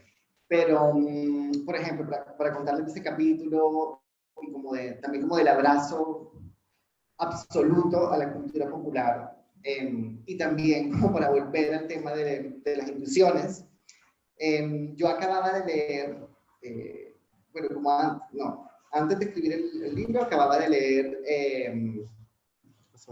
No. ¿hay que terminar o algo así? No, te estoy mirando. Ya. Te estaba poniendo atención. Yo acababa de leer un ensayo de Simone Weil, ella o sea, realmente es otro faro también, que se llama La Ilíada o el poema de la fuerza. La Ilíada o el poema de la fuerza. Ese ensayo está en un libro que publicó Trota que se llama La fuente griega. Pero bueno, yo lo había publicado, o sea, ahora está en eso, yo lo leí con otras ediciones, bueno. Pero como que ella se pregunta a partir de la Ilíada qué es la violencia y qué es lo que la violencia le hace a las personas. Y lo que dice es que la violencia es una fuerza que convierte en objeto a la persona que la recibe. Y en una escena en la que un personaje tiene hay un personaje arrodillado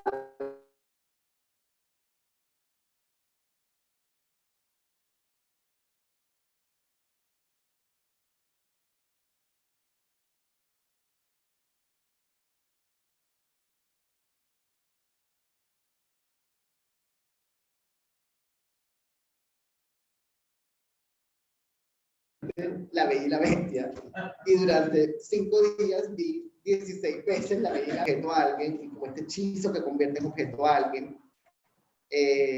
También, por ejemplo, frases de Primo Levi que se me venían tipo, si esto es un hombre, así como sobre su experiencia en el campo de concentración de Auschwitz, que decía que cuando él hablaba con otro prisionero, que era un prisionero que era como muy mañoso, que siempre lograba quitarle algo. Como que él decía, yo siempre que hablaba con él me sentía más un instrumento que una persona.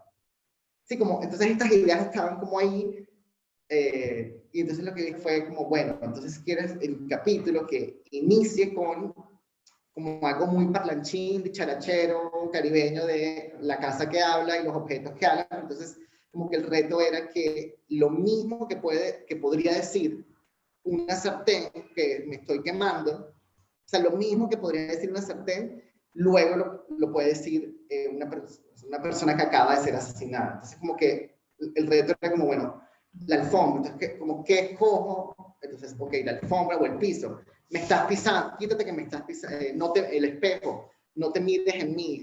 Ese tipo, o sea, como de, para luego ya que eso fuera lo mismo que dijeran. Así escribo yo. O sea, sí, estas son como mis mezcolanzas.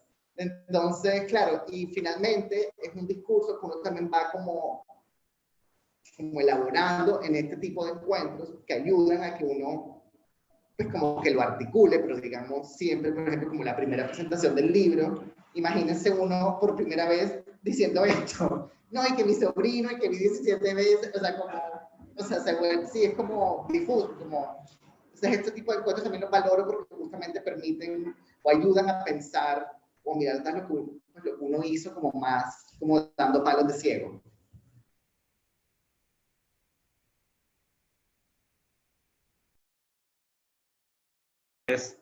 En la grabadora, que pues el padre graba, modula su voz según el objeto que habla y que va a decir cierta cosa mientras los amigos están caminando por la casa.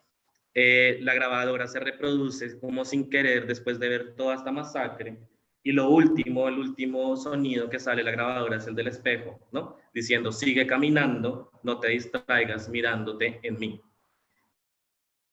Que, o sea, es como si la masacre estuviera diciendo, ojo, sigan bailando mariposas, te va a tocar, pero sigue caminando, no te distraigas en mí con esto, ¿no? Ese espectáculo que se transmite de la casa a la masacre, que es también una amenaza, como que querrían ponerlos ponerla a los perpetuadores de la masacre, es al mismo tiempo también una forma de mirarse, detenerse, pero seguir adelante, ¿no? Ese espectáculo tiene una resignificación ahí y me parece pues fuerte como una salida, ¿no? Es que, bueno, es que lean el capítulo, van a ver por qué es tan fuerte. Sí, solo quería como agregar eso. Habías hablado de la ternura y quería decir algo, y Ale también. Bueno.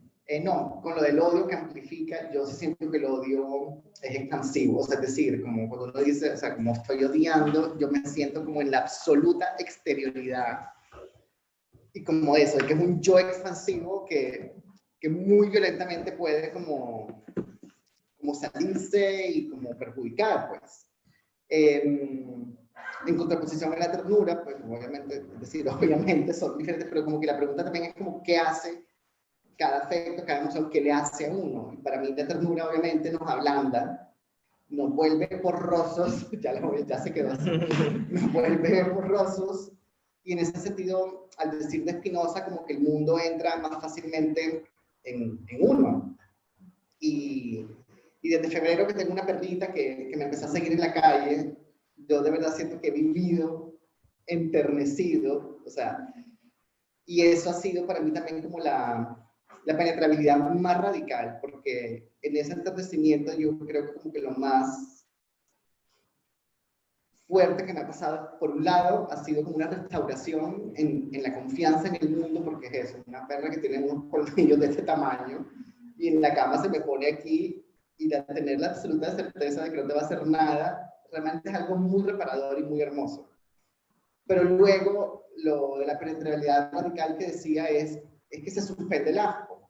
Entonces es como, uno sale al paseo, te llega con una paloma muerta, y uno es como, ¡qué asco! Pero luego te está lengüeteando y en verdad no te importa. O sea, y eso realmente, o sea, termina realmente, o sea, realmente el encuentro con el mundo sin el asco es algo muy poderoso. Por supuesto, el asco preserva, etcétera. O sea, no estoy diciendo que ahora que no haya. O sea el asco ayuda a preservar cosas, etcétera. O sea, sí, es algo preservante, digamos, pero sí o sea, sí permite a uno como una integración muy física y radical con el mundo como de otros lugares. Ya tenía una pregunta, Alexei. Sí, bueno, siguiendo más o menos un poco la conversación, creo que estamos en un contexto de crisis y de creación, y va para los dos, o sea, de qué manera podemos pensar una estética en la academia, cuando la academia cada vez es mucho más oficiante, mucho más, hablando en términos literarios o académicos, sale de producción, ¿no? O de creación, o de una estética en un contexto académico muy asfixiante, que no permite pasar. Sí, bueno, o sea, decir, la pregunta, sí, obviamente no, o sea, yo me permito responderla desde mi lugar en una maestría en escritura creativa, ¿sí?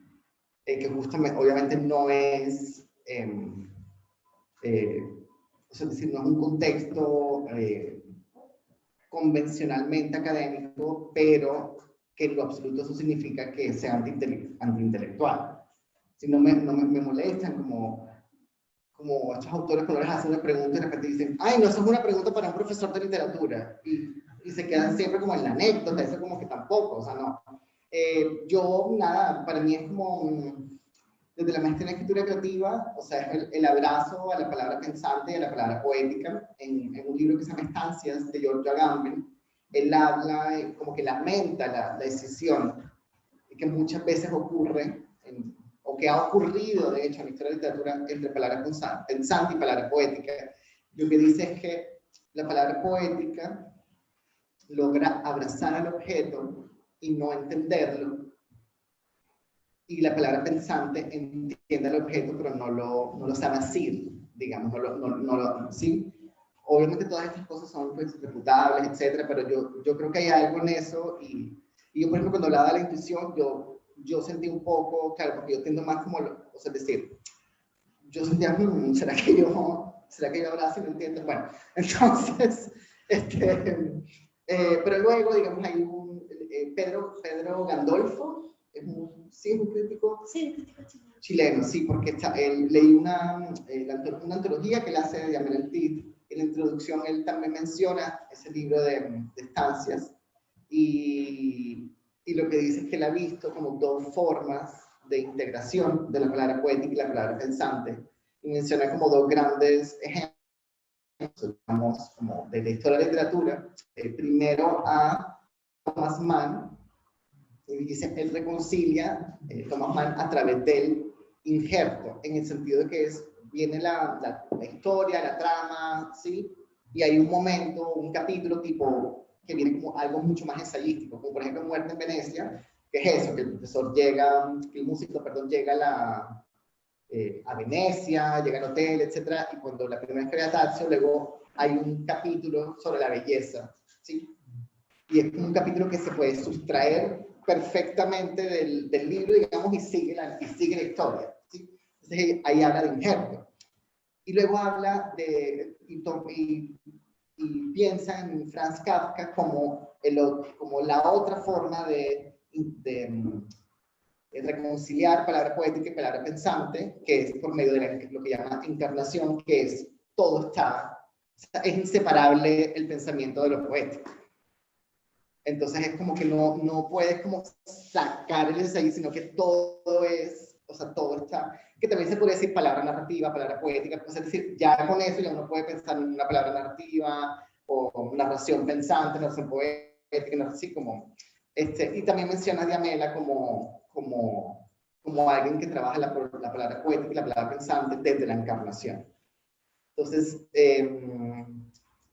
sí, para mí son muchas formas de pensar, hay muchas formas de pensar y sobre todo de pensar escribiendo o de escribir pensando y pues volviendo al juego de los niños con las figuritas, creo que eso, hay muchas figuritas y yo sí creo que es un reto de la academia abrirse a esas posibilidades.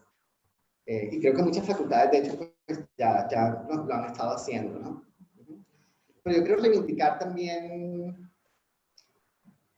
o sea, la importancia del paper, o sea, a mí es decir, es algo que yo valoro mucho.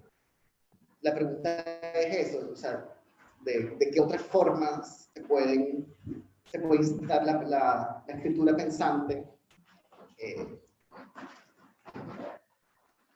Y justamente como mi decisión fue no hacer un doctorado, porque no quería tampoco tener una carrera académica que implica eso, como escribir, o sea, como justamente mi decisión fue esa, también me siento raro dando una respuesta, pero es decir, entonces te hablo como un estudiante de maestría que pensó en hacer un doctorado y como ahora soy el coordinador académico de la maestría en escritura creativa. Bueno, yo también hablo desde mi posición, que es estudiante de un magíster, pues bien académico, investigativo, que de hecho yo les traía un ejemplo de lo que yo escribí en mi introducción de la tesis, para mostrárselos a ustedes en la clase, no hubo tiempo, pero eso creo que preguntarme y responder eso es como mi gran guía para escribir precisamente. No ha sido fácil, Lorena me lo ha permitido, muchas gracias, porque me ha abierto ese mundo de, creo que yo no abandono el rigor teórico, llamémoslo así, espero, pero no dejo tampoco nunca la anécdota, la experiencia, la escritura desde el sentimiento puro y duro. Entonces es eso, creo que uno está jugando todo el tiempo ahí. Y es que la teoría se siente, ¿no? Leía a Ahmed, además como les venía diciendo, esto de fenomenología queer no es un libro solamente teórico, ella hablando de lo que suponía para ella estar en el mundo con una mujer al lado, sentándose en un restaurante, ellas dos mujeres, y ver alrededor que solo fueran parejas hombre-mujer. Y le dedica páginas, que eso digamos no sería teoría. Pero sí lo es. Entonces, la manera como también traer esa experiencia de otras personas que han escrito sobre esto y como yo puedo hablar de mi experiencia. Es difícil porque todo momento, no crean, en todo momento me pregunto, ¿será que sí pongo esto? ¿Será que no? Y también esa pregunta de ¿por qué me la tengo que hacer? ¿Quién me va a leer? ¿Cómo me van a leer? ¿Cómo me abro también? Porque creo que la diferencia, bueno, una de las diferencias que uno podría hacer es que estoy escribiendo una tesis que directamente van a asociar conmigo. De pronto una novela no directamente se asocia con Giuseppe. Entonces ahí también hay me estoy también vulnerando, pero creo que la vulneración en la academia es linda, que creo que es todo lo contrario, y yo ahí sí me distancio un poco de Giuseppe, no me gustan los papers. Creo que es todo lo contrario del paper. En el paper no hay vulneración, y a mí me gusta la escritura con vulneración, porque me enternece, vuelvo ahí a la ternura. Estoy acá en el mundo y el mundo me ha penetrado, atravesado, roto todo, y ahí vos. Entonces, bueno, es la pregunta de la escritura en estos momentos. También un poco como para queerizar la academia, para hacer algo así. Esa es la pregunta, bueno, aquí en estética es un lugar donde estamos siempre pensando esto, ¿no? Por la naturaleza misma de la... No hay una naturaleza de la disciplina, por cómo queremos que sea, ¿no? También a la idea de la futuridad, de la utopía, son temas que hemos tocado también en el curso, porque finalmente la estética literaria y la literatura son, ¿no? Tienen que estar cosidas a la realidad por todos sus costados, ¿no? Y finalmente también hay una reivindicación del utópico, lo que decías hoy día, ¿no? La utopía como que está en descrédito, ¿no? Es como la cosa imaginaria, loca, pero la utopía también es la utopía, es el lugar bello, no solamente el lugar que no existe, es el lugar mejor, y también es un lugar que tú tratas de traer al mundo, y la utopía se basa en eso, ¿no? Uno de los autores menos conocidos de la escuela clásica, que es Bloch, habla de la función utópica, ¿no? El principio esperanza. El principio esperanza. El libro, los libros, porque son 3 tomos, hermosos. Y esa es palabra poética y palabra pensante con todas. Totalmente.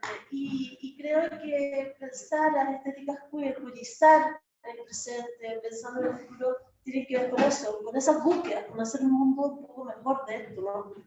De esto que hoy día vemos tan oscuro, ¿no? Ese libro para mí fue esencial para Estrella Madre, sobre todo pensando en la obra, porque los personajes viven en un... Perdón. Los personajes viven en un edificio como muy destartalado, viejo, etc. Y al frente hay una obra en permanente construcción. Y digamos, para mí también era como, en estas ideas que les cuento, como bueno, la intuición, no sé qué, como lo que yo quería era que inicialmente esa obra fuera como una metáfora como de la inoperancia, de esta cosa de tumben, vuelvan a tumbar, vuelvan a hacer, vuelvan a tumbar, vuelvan a hacer, sí, de estas cosas como que no avanzan, a veces en otras ciudades que se quedan, no sé si acá es así, pero a veces es como, hay un hueco de este tamaño en la calle años, y es como, no, ya lo van a tapar, y esta cosa, no sé qué. Sí, como también esa sensación de la espera, también como una forma de espera burocrática, como de por favor no me inmovilices más. El metro, sí, bueno, llevan años. El metro.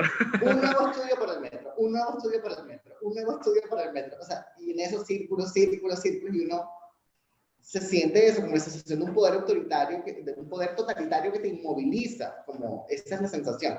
Pero luego lo que quería es que se fuera convirtiendo esa obra justamente en lo que todavía no ha sido, que es también como Bloch entiende la esperanza, como además algo concreto y realizable en el corto plazo. O sea, es decir, no una cosa ajena, lejana, sino eso, como lo que todavía no ha llegado a ser.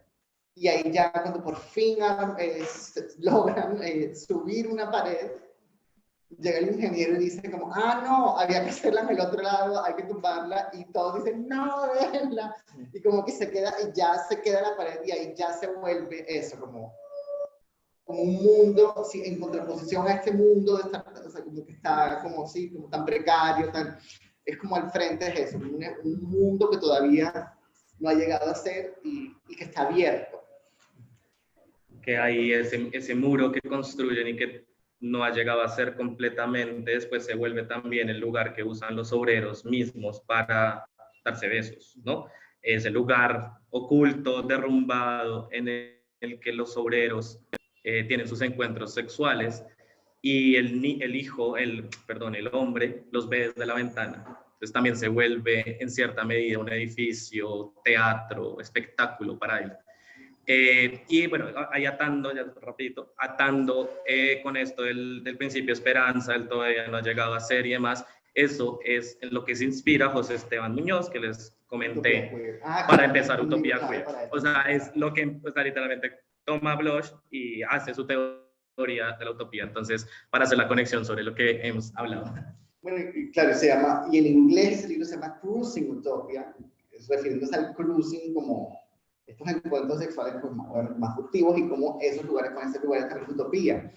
Y claro, sí creo que hay que hablar de sexo porque estamos en estética queer y por un lado, claro, también es decir, me gusta que no hayamos hablado directamente de sexo hasta ahora, o digamos, ya, yo creo que ya tenemos que ir terminando, ¿no?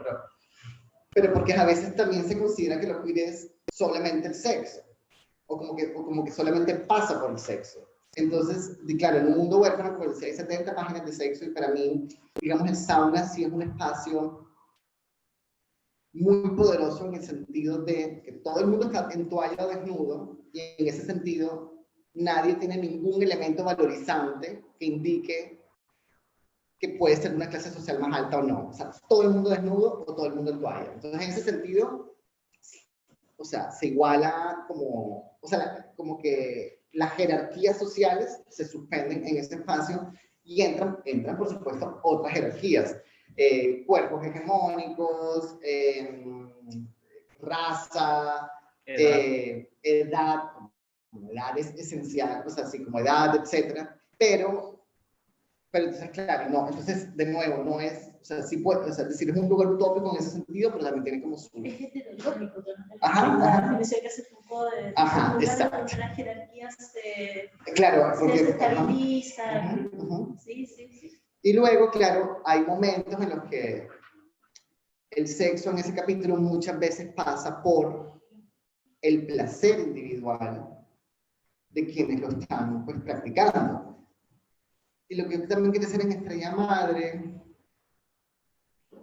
que siento, o sea, decir que era justamente, o sea, porque claro, también había una cosa de que, uy, el segundo, si el primero fue con 70 páginas de sexo, ¿cómo será el segundo? Y yo no quiero hacer, o sea, no quiero como ya, eso como que lo he escrito ahí, sí, como, pero sí quería empezar el sexo de otra manera y justamente es un sexo que trasciende a los dos que lo están haciendo, es decir, como es como un bálsamo que se extiende como a los vecinos que están mirando porque se ponen al frente y los vecinos lo pueden ver y sí es un momento de bálsamo para ellos también, ¿sí?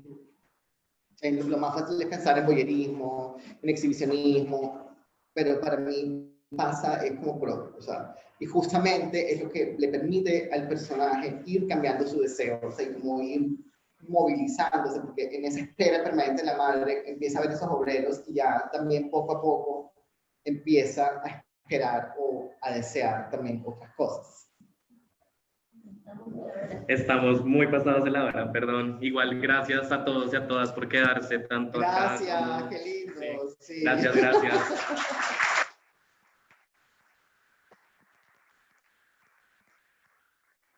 Gracias, Mateo, Lorena, y a ustedes, que le vi las caritas así, los ojitos así, gracias. Muchas gracias. Nada, pues. Solo no tengo